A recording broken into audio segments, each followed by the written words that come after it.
Hello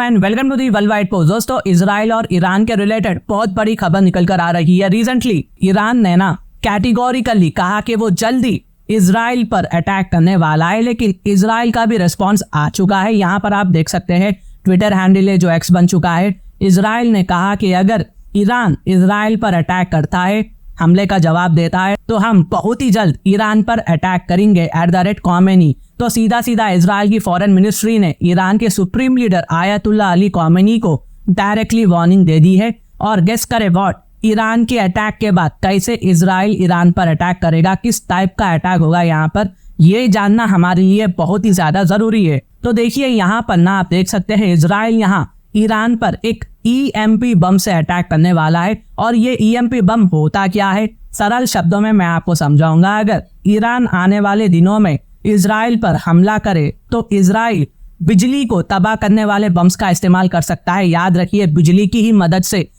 दुनिया एक country से दूसरे कंट्री पर अटैक करती है। बिजली हमारे जिंदगी की एक जरूरत है, हमें कुछ भी करना हो बिजली उसमें चाहिए ही चाहिए। तो यहाँ इजराइल बिजली को ही तबाह करने वाला है। ईरान में पहली दफा इतिहास में एक नया प्रकार का बम इस्तेमाल किया जाएगा। इसे इलेक्ट्रोमैग्नेटिक बम, EMP बम या फिर E बम भी कहा जाता है। यह बम तेहरान और ईरान के दूसरे बड़े शहरों के खिलाफ इस्तेमाल किया जाएगा। और इसमें वो जगह भी शामिल है जहां ईरानियन न्यूक्लियर फैसिलिटीज पाई जाती है। यहाँ पर भी इजराइल एक EMP बम डालेगा। और ये कैसे डालेगा ये मुझे नहीं मालूम। फाइटर जेट्स का इस्तेमाल कर अटैक करे, लेकिन मिसाइल अटैक से भी ये अटैक हो सकता है। तो ये तो देखने वाली बात होगी। EMP बम एक प्रकार का वेपन होता है जो इलेक्ट्रोमैग्नेटिक पल्स जनरेट करके इलेक्ट्रॉनिक डिवाइसेस को खराब कर सकता है। जब ये बम को किसी पार्टिकुलर एरिया में गिराया जाता है तो एक बहुत ही बड़ा इलेक्ट्रोमैग्नेटिक पल्स रिलीज होता है जो इलेक्ट्रॉनिक डिवाइसेस जैसे कंप्यूटर्स, कम्युनिकेशन सिस्टम्स और पावर ग्रिड्स को नुकसान पहुंचा सकता है। न्यूक्लियर फैसिलिटी को कंप्लीटली ऑफ कर देता है, तबाह कर देता है। इससे अफेक्टेड एरिया में बिजली की सप्लाई भी बंद हो जाती है और इलेक्ट्रॉनिक डिवाइसेस खराब भी हो जाते हैं। EMP बम का इस्तेमाल किसी भी देश के इलेक्ट्रिकल ग्रिड्स और इलेक्ट्रॉनिक इंफ्रास्ट्रक्चर को तबाह करने के लिए एक बहुत ही पावरफुल टूल साबित होता है। अगर EMP बम ईरान पर गिरा दिया जाता है तो इससे ईरान के सारे इलेक्ट्रिकल ग्रिड्स और इलेक्ट्रॉनिक डिवाइसेस को नुकसान हो सकता है, जिसकी वजह से पूरे देश में अंधेरा ही छा जाएगा और बहुत ही बड़ी इंफ्रास्ट्रक्चरल और इकोनॉमिक लॉसेस हो सकते हैं यहाँ पर।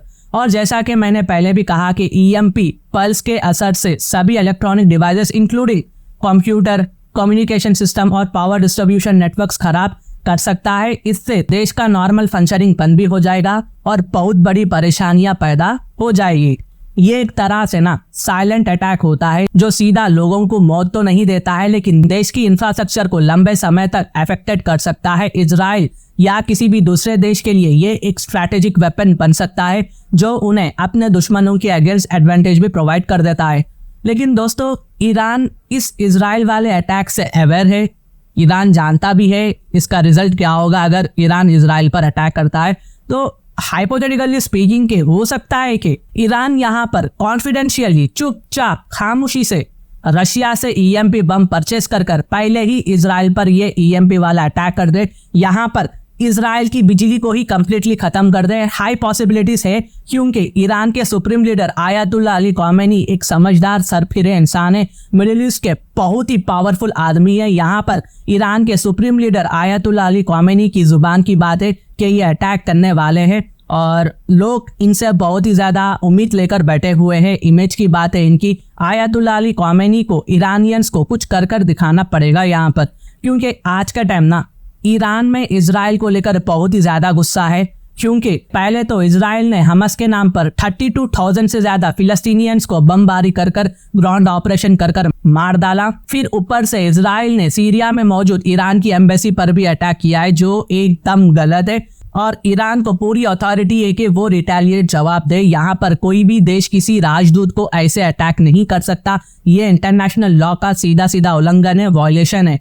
ईरान इसका जरूर बदला लेगा आने वाले टाइम में। यूनाइटेड स्टेट्स ये मान रहा है कि ईरान ने लार्ज ग्रुप ऑफ वेपन्स जिसमें शाहिद ड्रोन्स और क्रूज मिसाइल्स को पिछले हफ्ते अपने एलआई को भेजा है, वो कौन सा एलआई है नहीं मालूम, जिससे कि एक इजरायली डिप्लोमेटिक बिल्डिंग को निशाना बनाया जाएगा। और ये न्यूज आने के बाद सीधा सीधा इजराइल ने 28 से ज्यादा एम्बेसीज को शट डाउन कर दिया है, इवन इन इंडिया भी, क्योंकि इजराइल का मानना है कि ईरान के डिप्लोमेटिक रिलेशनशिप इंडिया के साथ बहुत ही अच्छे हैं, इसलिए इन्होंने इंडिया में मौजूद इजराइल की एम्बेसी ही बंद कर दी। हालांकि ईरान इंडिया के साथ ऐसा कभी नहीं करेगा, हमारे सॉइल पर तो नहीं करेगा, क्योंकि हमारा जो ट्रेड है ना ईरान के साथ वो बहुत ही ज्यादा है। चाबहार पोर्ट पर भी इंडिया ईरान मिलकर काम कर रहे हैं, तो ऐसा तो नहीं होगा। और आप ईरान की इन ड्रोन्स और मिसाइल्स को कमजोर बिल्कुल भी मत समझना। भले ही ईरान पर दुनिया भर के सैंक्शंस लगे हो, ईरान मिसाइल बनाने में प्रोफेशनल है। ईरान के शाहिद ड्रोन्स को पहली बार तेहरान सपोर्टेड हौथीस ग्रुप ने यमन में इस्तेमाल किया था, और